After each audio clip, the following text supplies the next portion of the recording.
요한복음 11장 25절에서 27절 말씀 가지고 하나님 말씀 증거하겠습니다. 나누실 은혜 제목은 부활의 사람, 부활의 사람이라는 제목으로 하나님 말씀 증거하겠습니다. 오늘이 부활절입니다. 주님의 부활을 기념하는 날.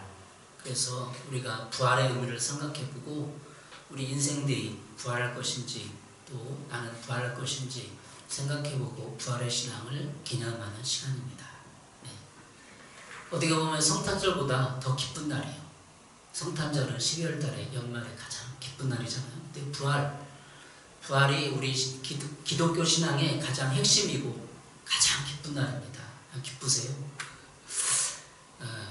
분위기가 안 기쁜 거예요. 세상이 안 기쁜데 우리가 부활 결화를 통해서 사람들에게 이걸 전달해 주면서 예수님이 부활했다는 것을 간접적으로 상징적으로 나타내는 것이죠. 여러분 기독교 2000년 역사에 있어서 루터라는 사람이 아주 유명합니다. 다 아는 세상 사람들이 다 아는 루터. 그 루터가 종교개혁을 일으켰잖아요.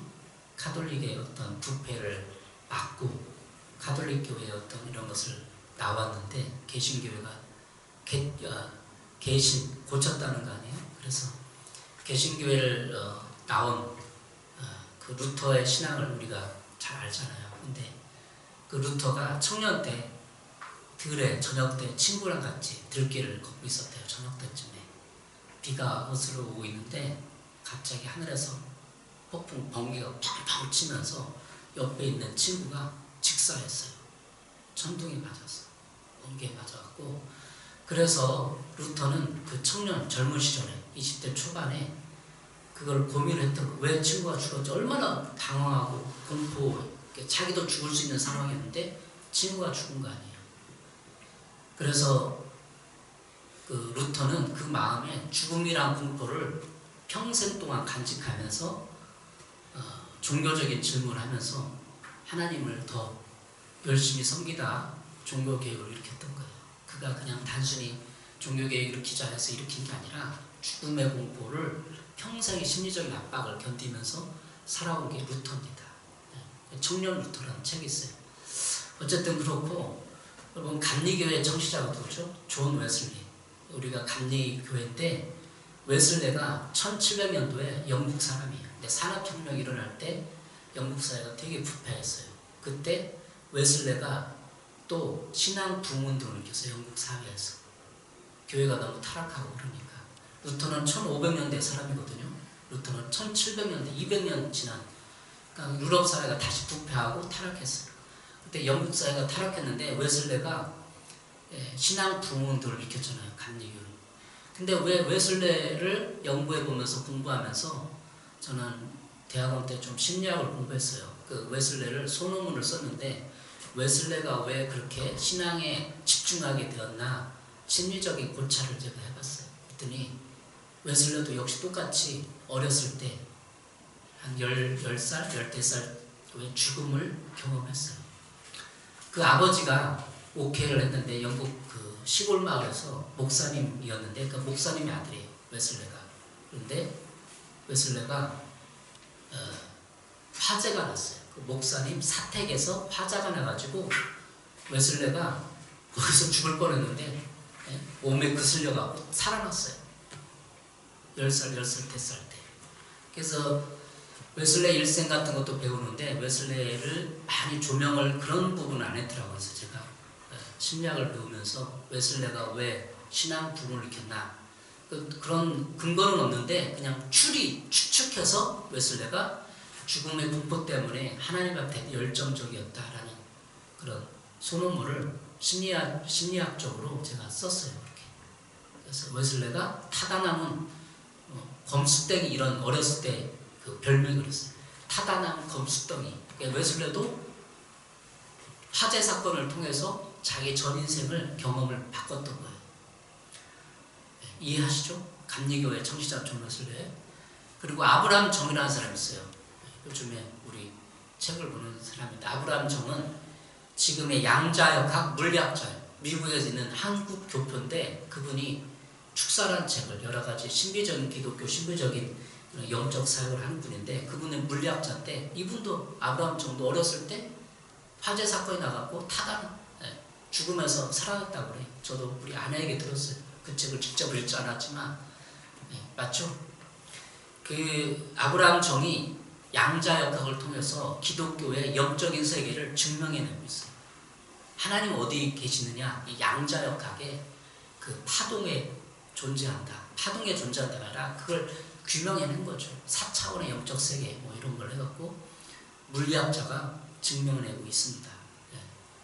그럼 저는 어떠냐? 저는 아버지, 어머니가 7살 때 돌아가셨는데 그때 여기 누님도 계시지만 아버지가 어머니가 관에 누워있는 게 선명해요. 근데 왜 이렇게 우리 부모님이 돌아가시고 가족들을 다 모아놓고 다 이렇게 관에 누워있는 부모님을 보여줬는지 모르겠어요. 근데 선명해요. 근데 어렸을 때 그게 선명했는데 어른이 되니까 가물가물했는데 관에 누워있는 그 뭘 보고 철이 없었죠. 그리고 이제 장례식 다 끝나고 그러면 고인의 그 유품들을 다 정리하고 불에 태우잖아요. 내가 어머니 아버지 옷을 태우는데 기억도 나요 지금. 어머니 아버지 옷을 태우고 이렇게 있는데 제가 막 이거 뭐 무슨 옷이야 하면서 막 즐겁게 불 떼고 있는데 유품을 정리하는데 거기서 막 기득거리고 놀았던 기억이 나요. 평생 잊혀지지 않는 기억, 두 기억. 그래서 제가 죽음에 뭘까 청소년기 때 고민했어요. 사람이 죽으면 어떻게 될까? 죽음의 공포를 생각해보는 사람들은 기독교 신앙에 더 집중하게 되어 있고 기독교 신앙을 받아들이게 되어 있습니다. 근데 사람들이 생각을 안 해서 그래요. 저도 마찬가지. 제가 중학교 때 사춘기 때 왜 예민할 때 죽음에 생각을 안 했겠어요. 그런 기억이 있는데 그러니까 죽음을 생각하고 기독교 신앙에 더 심취하고 진리를 찾게 되는 게 저 개인 신앙이었어요. 그래서 사람들은 그냥 살잖아요. 죽음을 생각을 안 하고 그냥 살아요. 근데 제가 기독교 신앙을 갖고 보니까 사람들이 그냥 죽음에 대한 두려움, 공포가 분명히 있는데 불안이 있는데 그걸 덮고 사는 거예요. 덮고. 그 우리는 예수를 믿고 기독교 신앙의 부활 신앙을 믿으면 마음이 편해져요. 이 죽음을 뛰어넘을 수 있다. 죽음의 사후의 세계에 내가 다시 살아날 수 있다라는 것을 받아들이면 마음이 편해져요.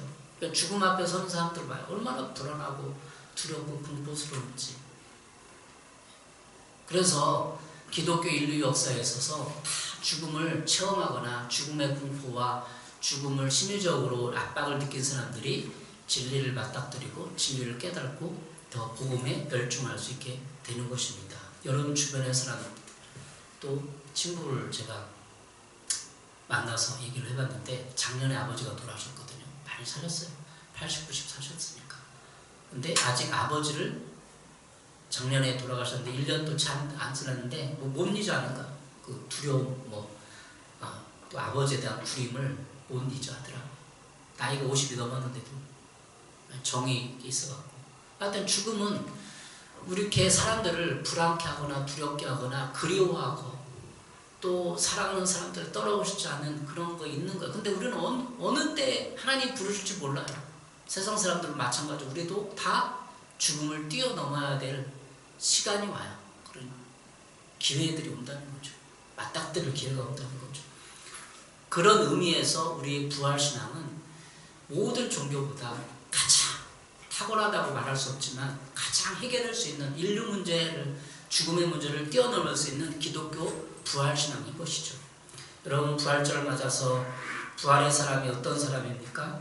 부활을 아는 사람이에요.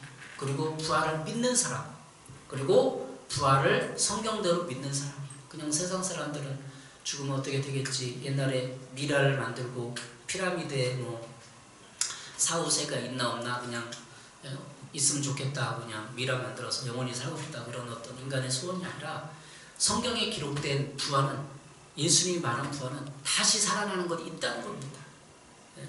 오늘 요한복음 11장 25절 27절에 예수께서 이르시되 나는 부활이요 생명이 이게 선언이에요. 이 세상에 어떤 종교도 내가 부활한다 모든 인류가 부활할 것이다 나를 믿는 사람은 다시 살 것이다 하고 말한 사람이 없습니다. 나를 믿는 자는 죽어도 살겠고 예수를 믿으면 죽어도 산다는 거예요. 영원히 산다는 거예요. 무릇 살아서 나를 믿는 자는 영원히 죽지 아니하리니 이것을 내가 믿느냐. 오늘 요한복음 11장인데 나사로의 죽음을 사건을 통해서 마리아에게 하는 질문이에요. 우리에게 하는 질문입니다. 이것을 내가 믿느냐. 이르되 주여 그러하다. 믿는다. 믿습니다. 주는 그리스도시요 세상에 오시는 하나님의 아들이신 줄 내가 믿나이다. 믿나이다. 대답을 했어요. 여러분 어떠세요? 여러분 믿습니까? 자, 사람이 죽으면 무덤에 갔다가 다시 살아난다는 걸 믿느냐는 거예요. 성경이 기록됐어요. 데살로니가서 보면 성경이 기록돼요. 모든 사람이 살아나요. 예수님이 재림하는 모든 사람이 다 살아나고, 우리 살아있는 사람도 예수 믿으면 부활체로 변환돼서 공중으로 들림받아서 공중에서 주 예수를 만나는 거예요. 그리고 영원한 천국으로 가는 것입니다. 예수님이 십자가에 죽으시고 다시 살아났어요. 그것은 우리가 다시 모든 인간이 다시 살아난다, 부활한다는 것을 보여주는 예시입니다. 오늘 25절부터 27절까지는 세 가지가 나와 있는데 부활의 사람이 어떤 사람인지를 나와 있어요. 첫 번째, 부활의 사람은 부활을 아는 사람이에요. 25절, 예수께서 이르시되 나는 부활이요 생명이 나를 믿는 자는 죽어도 살겠고, 이 사실을 아는 거예요. 우리는 기독교인들을 통해서 예수님이 십자가에 죽으시고 부활했다는 것을 알잖아요. 고난주간을 통해서 많이 묵상했나요? 부활을 아는 사람이에요. 부활이 뭔지 성경에 기록되는 이 사실들은 아까도 말씀드렸지만 우리 믿는 사람은 예수님이 오면 그냥 부활처럼 변되고, 모든 무덤에 있는 사람들은 부활체로 다시 살아나고 다시 일어나는 거예요. 모든 사람들이 그냥 알았는지 모르는지 죽었던 사람, 지구상에 모든 죽었던 무덤에 있던 모든 사람들, 썩어 없어진 사람도 영이 있기 때문에 그 무덤에서 부활해가지고 부활체로 변형해서 주님 앞에 쓴다는 겁니다. 이것이 기독교 신앙이에요. 단순하면서도 믿을 수 없는 사실. 예수님이 선언했잖아요. 부활이라고. 두 번째는 부활을 믿는 사람. 무릇 살아서 나를 믿는 자는 영원히 죽지 아니하니 이것을 내가 믿느냐. 믿으세요? 우리 세례받는 오늘 형제님 믿으세요? 네, 저도 믿어져요. 그냥 저는 중학교 2학년 때 기독교 체험하고 믿고 영접 기도하고 그냥 믿어져. 그럴 수 있겠다. 그냥 믿었어요. 믿어졌어요. 거짓말 같죠? 그냥 세상 사람들은 뭐 이렇게 얘기하면 예수님 거짓말이라고, 그게 과학적으로 증명이 되냐고 그러고 따지고. 근데 예수를 믿겠다고 딱 하면 하나님의 영이 내 마음에 들어오기 때문에 그냥 믿어져요. 그리고 부활을 성경대로 믿는 사람이에요. 부활의 사람은 이르되 주여 그러하이다. 주는 그리스도시요 세상에 오시는 하나님의 아들이신 줄 내가 믿나이다. 성경대로 믿는다는 것은 이 신앙 고백, 이 마르다의 신앙 고백을 믿는 거예요. 그 예수님이 누군데? 그리스도다. 그리스도, 메시아다.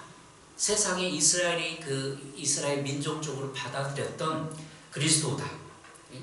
모든 인류를 다시 구원할 구약에 예언됐던 이스라엘의 종족이 그 민족이 품었던 그 메시아 그리스도라는 사실을 믿는 거고, 두 번째는 하나님의 아들인 걸 믿는 거예요. 하나님의 아들은 뭐 우리가 그렇잖아요. 우리 왕을 고대시대 때 왕이 왕자에게 또 세자에게 다 물려주잖아요. 권세를. 그게 지금 하나님의 아들이라는 것이 그냥 아들, 딸 그런 거는 괜히 아니라 왕권에서의 아들인 거예요. 그러니까 왕 다음을 이를 왕이라는 거죠. 하나님의 아들이라는 뜻은 그런 거예요. 하나님의 권세, 하나님의 모든 세상 창조주의 권세와 그 모든 것을 아들이 가지고 있다는 걸 말하는 겁니다.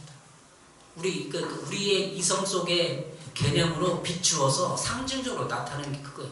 그러니까 왕이 죽으면 다음 아들이 왕이 되는 것처럼 하나님의 아들이, 예수님이 모든 창조주의 권한과 모든 죄사함의 권세와 다스림의 권세와 통치와 사랑을 다 가지고 있다는 거예요. 그걸 아들이라는 걸로 표현하는 겁니다.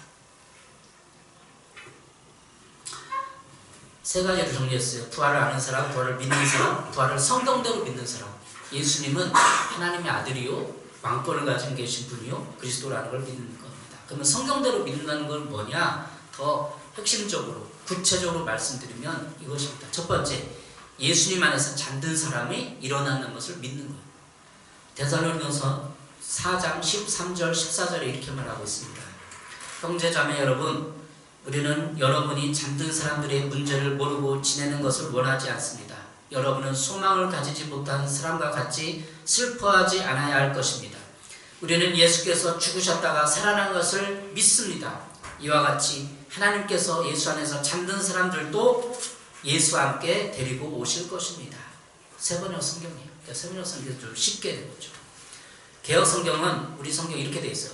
우리가 예수께서 죽으셨다가 다시 살아나심을 믿을진데 이와 같이 예수 안에서 자는 자들도 하나님이 그와 함께 데리고 오시리라.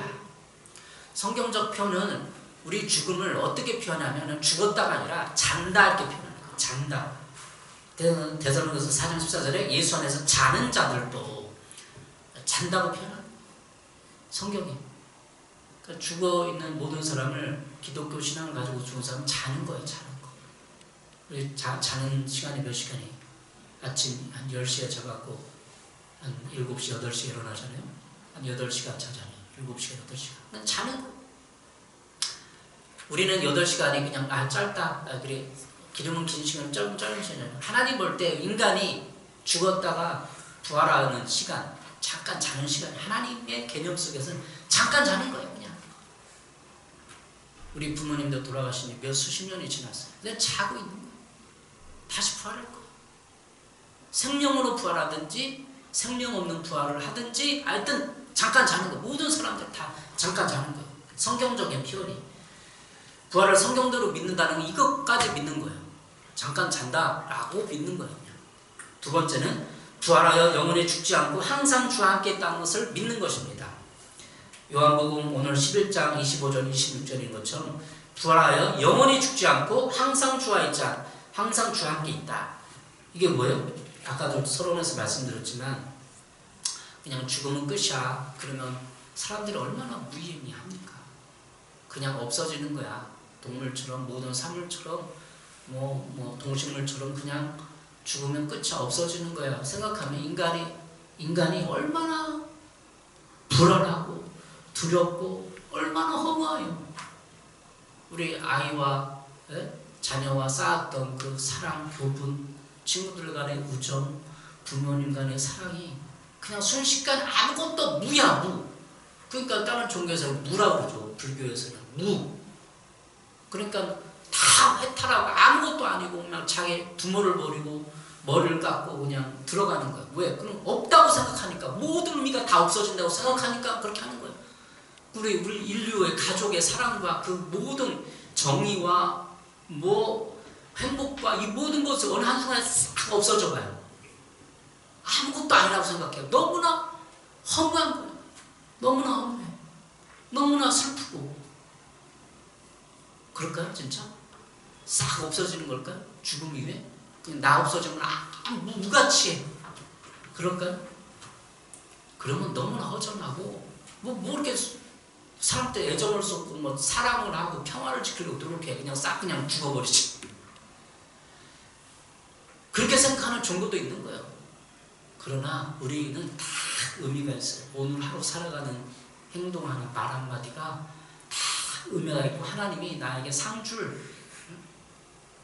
목회를 하면 의미가 있는 것은 성경에 분명히 나와 있어요. 달의 영광이 다르고 해의 영광이 다르고 그 뭐죠? 태양의 영광이 다른 거. 태양빛이 그 강렬하게 나는 그 영광, 그리고 달의 빛의 영광, 이게 다 다른 거예요. 그러니까 우리가 하나님 앞에 가서 그냥 야, 너 잘했다 그냥 똑같이 대해주지 않는다는 거예요. 똑같이 대면 뭐하러 이렇게 살아요? 우리 한번 김종문 목사 하나님 앞에 다 가면 여러분이랑 저랑 똑같이 그냥 대우해서 똑같이 한다고 뭐라서 성경의 그 많은 주석가들이 그걸 해석하기를 달의 영광이 다르고 해의 영광이고 그게 별빛의 영광이 다르다는 것은 똑같지가 않다는 거예요. 똑같지가 않아요. 이렇게 고생하고 눈물 뿌려서 희생하고 헌신하고 많은 영혼들 옳은 대로 돌아오게 한 사람은 영광이 달라요. 하나님 앞에 가까이 있고 하나님께 누리고 하나님께 행복에 참여하고, 근데 거기에 참여하지 못한 사람들은 바깥 어두운데 내쫓겨서 일을 간다는 거예요. 일을. 이렇게. 제가 제 모교회가 저기 원정동에 있는 시온성교회인데 지금도 설교에 기억나요. 김명수 목사님이라고 그분이 설교했는데 일을 갈며 있어요. 일을 부득부득 가라고 생각이 나요. 그러니까 천국에 못 들어간 천국의 그 성 밖에 있는 사람들은 일을 갈면서 후회하면서 땅을 친다는 거예요. 그러니까 우리가 이렇게 하나님 앞에 올바로 쓰려고, 정의롭게 살려고, 선을 행하려고 이 세상의 부와 명예와 상관없이 살아가는 것입니다. 일을 안 가려고. 그 시대 되면 얼마나 일을 갈겠어요. 천국에 못 들어가서 천국에서 소외되고, 천국에서 소외된다는 거 없어요. 그러나 영광이 다르다는 것은 하나님이 높이 인정하고 그렇다는 거죠. 자, 오늘 세 번째로 부활을 성경대로 믿는 사람들의 그 모습. 세 번째는 부활의 방해거리가 있다는 거예요. 부활의 방해거리. 우리가 부활을 못 믿도록, 성경대로 못 믿도록 방해거리가 있는데 그것이 이 세상 신 마귀입니다. 고린도후서 4장 4절이에요.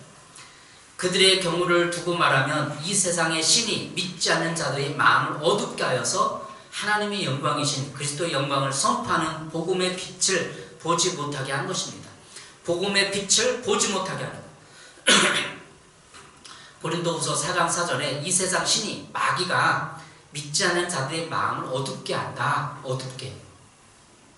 뭘로 어둡게 하냐면, 야, 예수 믿어도 10년 20년 돼도 저모양 저꼴이야. 예수 믿는 거는 나는 내가 더 낫다. 이렇게 생각. 이게 어두운 마음이에요.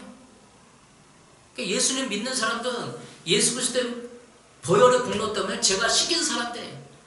제가 사람들이 보기엔 너 죄 있지, 너 그렇게 사냐 이렇게 말하지만 예수님의 보혈의 공로 통해서 죄가 없어졌다고요. 예수 믿는 사람들은.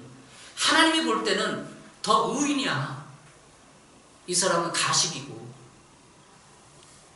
여기서 말하는 죄는 우리가 뭐 세상에 도둑질하고 행위의 죄가 아니에요. 인간의 내면에 품고 있는 모든 죄까지를 포함하는 겁니다.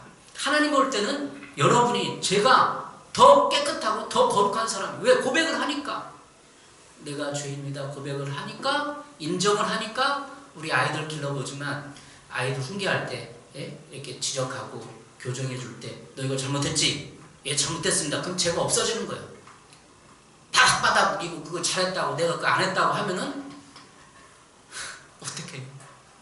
얄밉고 한 대 그냥 우드러 패고 맨매라도 들고 그 죄를 인정을 안 해. 그럼 죄가 안 없어진 거예요. 죄를 인정하는 사람이, 제가 훈계할 때 우리 아이가 죄가 인정해서 그 잘못했지 인정하면은 없어지는 거예요. 부모로서 관계의 죄가 없어지는 거예요. 하나님도 마찬가지예요. 우리가 너 예수님 믿고 예수님 믿고 네가 죄인인 걸 인정해? 그럼 인정합니다. 그러면 죄가 없어지는 거예요. 그 차원이에요. 뭐 단순히 진리는. 근데 이 세상 신이 마귀가 사람들의 마음을 어둡게 해서 예수 믿어도 똑같은 나랑 똑같네. 뭐 교회 다녀도 상관없네. 별거 없네. 그러면서 사람들의 마음을 어둡게 하는, 그게 어둡게 하는 거예요. 여러분, 저기 전과자들이 감옥에 갔다 왔어요. 그러면 죄가 없어졌어, 안 없어졌어? 10년형 받았어. 그럼 죄가 없어졌어, 안 없어졌어? 없어진 거예요. 근데 우리 선역들은 저 사람 또 10년 갔다 와 전과자니까, 빨간 줄 있는 전과자니까 또 할지 몰라. 이렇게 불안한 것 뿐이지 죄는 없어진 거 그 사람에게. 우리도 마찬가지. 예수를 믿었기 때문에, 죄인임을 고백했기 때문에, 날마다 죄를 고백했기 때문에 우리 죄는 없어요. 근데 사람들은 예수 믿어도 그래? 이렇게 욕하고 있는 거라고요. 그게 기독교 신앙의 본질입니다. 감옥 갔다 온 사람한테, 10년형 갔다 온 사람한테, 지금 누구야 우리? 조국 교수고 뭐 저기 박근혜 대통령이고 어떤 대통령이고 다 죄가 없어졌어요. 실정법 좀 죄가 없어요. 근데 그분을 욕하면 안 돼요. 죄가 없어졌기 때문에. 그게 사회를 통합하는 방법입니다. 자, 이 세상 신이 있습니다. 분명히 부활의 신앙을 맡고 있는, 우리의 부정적인 견해를 맡고 있는 마귀가 있다는 것입니다. 자, 그러면 오늘 부활절을 통해서 부활의 의미는 무엇이냐? 예수님이 우리가 부활할 것을 고백을 하고 그런 신앙으로 들어가면 부활의 의미는 뭐냐? 고린도 후서 5장 14절 15절에 기록되어 있습니다. 읽어보겠습니다. 그리스도의 사랑이 우리를 강건하시는도다. 우리가 생각하건대 한 사람이 이 모든 사람을 대신하여 죽었은즉 모든 사람이 죽은 것이라. 그가 모든 사람을 대신하여 죽으심은 살아있는 자들로 하여금 다시는 그들 자신을 위하여 살지 않고 오직 그들을 대신하여 죽었다가 다시 살아나신 이를 위하여 살게 하려 함이라. 이해되시나요? 그리스도의 사랑이 우리를 강건하시는도다. 이 강건하시는 세번역 성경은 그리스도의 사랑이 우리를 휘어잡습니다. 부활의 신앙을 통해서 우리가 그냥 단순히 우리는 죽어도 사는구나 이렇게 안심하는 수준이 아니라 우리는 그리스도의 사랑이 강권 휘어잡는 거예요. 우리를. 그러니까 부활의 신앙으로 우리가 늘 신앙생활하도록 십자가를 붙들도록 하는 이유는 그리스도의 사랑이에요. 그리스도의 사랑이 뭐예요? 십자가를 져서 내 죄를 사해 줬다는 거예요. 여러분이 한 30년 죄를 복역받았어요. 그러면 30년 동안의 죄값이 얼마나 할까? 감옥에서 그냥 보석금 내고 나오려면 30년을 지나면 최소한 3억? 30억은 될지 몰라요. 어림잡아서. 그 30억을 누가 내줘요? 예수 그리스도가 내줬다는 거예요. 사람이 태어나서 1년, 1살부터 70년까지 죄를 졌다고 생각을 해요. 70살까지 산다고 하면. 그럼 70억의 죄를 짓는 거예요. 보석금으로 따지면. 70억의 죄값을 예수 그리스도가 내줬다는 거예요. 70억 벌 수 있어요. 일생을 통해서. 세계 인류 역사에 70억을 낼 사람을, 보석금을 낼 사람은 우리 전 세계에 몇 명 없어요. 몇 명 위에만 사는 거야. 보석금 내고. 근데 그 70억을 예수 그리스도가 김종만의 죄의 대가로 70억을 내줬다는 거예요. 이미 다. 그래서 그리스도의 사랑이, 그 사랑이 제가 만약에 누구한테 1000만 원 빌리려고 해봐요. 제발 뭐 빌려달라고 이 박사를 찾아가고 제발 사정해야 1000만 원 빌릴까 말까요? 은행은 대출 간단하지. 내가 직장 다니니까 뭐 그냥 대출 딱 해갖고 1000만 원 대출 그냥 하루만 딱 대출 받을 수 있어요. 근데 누구한테 1000만 원 빌리려고 생각을 해요? 진짜 치사한 걸 많이 벌걸. 그렇죠? 그럴 것 같아, 안 그럴 것 같아. 친구한테 1000만 원 빌려올 수 있어요? 봉제님? 이틀 만에. 예수님은 1000만 원이나 70억을 김종만의 죄 대가로 한순간에 싹 지불해버렸어요. 그 사랑을 어떻게 갚을 거예요? 제가 24살 때인가 신학생 때 하도 집에 있는 불편해갖고 친구한테 월세방을 얻으려고 친구한테 좀 빌려달라고 친구 직장 그 다니고 있으니까 빌려달라고 한 적이 있어요. 얼마 빌려달라면 기억이 안 나. 어쨌든 좀 너무 힘들어갖고 월세를 좀 얻으려고. 근데 안 빌려줬어요. 하고 그 친구랑 딱 끊어졌어요. 중학교 때 교회 다니는 친구인데. 그리고 안 만나줬어. 그래요. 친구는 다 우리 친구들 좋아하지 마세요.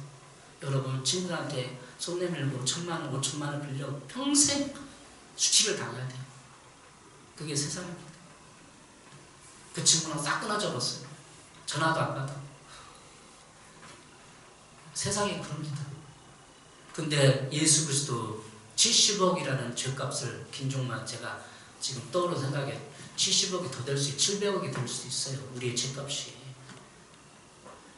예수님이 우리의 사랑을 강권하는 거예요.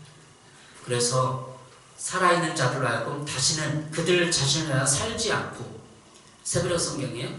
내가 살아가는 목적은 내 자신을 위해서 살지 않고 예수님을 위하여 살도록 고린도후서 5장 14, 15절에 얘기하고 있는 것입니다. 이제부터는 살아있는 사람들이 자기들을 위하여 살아가도록 하라는 것이 아니라 자기들을 위하여 죽으셨다가 살아가신 그분을 위하여 살아가도록 하라는 것입니다. 예수님을 위하여 살아가도록 하려고 우리를 십자가에 대신 죄값을 담당하시고 했다는 것입니다. 그래서 우리의 인생의 목적은 예수님을 위하여 살아가는 거예요. 그게 부활한 신앙의 의미예요. 내가 다시 살아나 영원히 죽지 않아. 어떤 죄를 져도 어떤 걸 져도 영원히 살아. 예수님 때문에. 그러면 그걸 다 어떻게 갚을 거예요? 그것은 우리가 예수님의 목적을 위하여 예수님의 영광을 위하여 살아가는 것이 부활신앙의 의미라는 것입니다. 여러분 삶의 의미가 바뀌었나요? 오늘 세례받는 분이 있는데 의미가 바뀌어야 돼요. 나를 위해서 살았다면 이제 예수님 위해서 살아야 되는 거예요. 그것이 여러분의 죗값을 지불했다는 하나님의 놀라운 사랑의 휘어잡는다. 뭘로 휘어잡아요? 아마 1억만 빌려주고 너 써라 그러면 그 사람한테 평생 굽식굽식 하면서 최고라고 해줘야 될 것 같아요. 주변에 있는 사람 있어요? 야, 내가 생색내기 좋아하는 사람. 평생 그냥 1억 빌려줬다, 1억 줬다 그러면 떠받들고 그냥 굽신굽신하고 막 친척들한테 자랑하고 그래야 될까? 1억 줬다 그러면. 근데 예수님은 1억도 아니고 70억, 700억을 내 집값을 해서 딱 내줬는데 그게 부활신앙의 의미입니다. 그분을 위해서 살아야 되는 거예요. 오늘 부활신앙을 간단히 정리했습니다. 원고 돌고도 아니고 여러분에게 핵심만 증거했습니다. 여러분 어때요? 그러니까 여기서 죄는 우리의 실정법의 죄가 아니라 마음의 죄까지 다 미워하는 거, 살인하는 거, 시기하는 거, 두려워하는 거, 분노하고 혈기 부리는 거, 짜증내는 거, 다 내면적인 죄까지 포함되는 것입니다. 여러분의 죄, 예수님의 부활을 통해서 더 강건하게 씻으시고 예수 그리스도를 구주로 영접한 감사하시고 또 부활신앙을 부활할 것을 믿고 고백하는 여러분 되시기를 바랍니다. 기도하겠습니다. 하나님 감사합니다. 이렇게 하나님 앞에 부활의 신앙을 다짐했습니다. 부활을 통하여서 우리를 다시 살릴 것을 믿습니다. 그것은 예수님이 우리의 집값을 지불해 주셨기에 가능한 것입니다.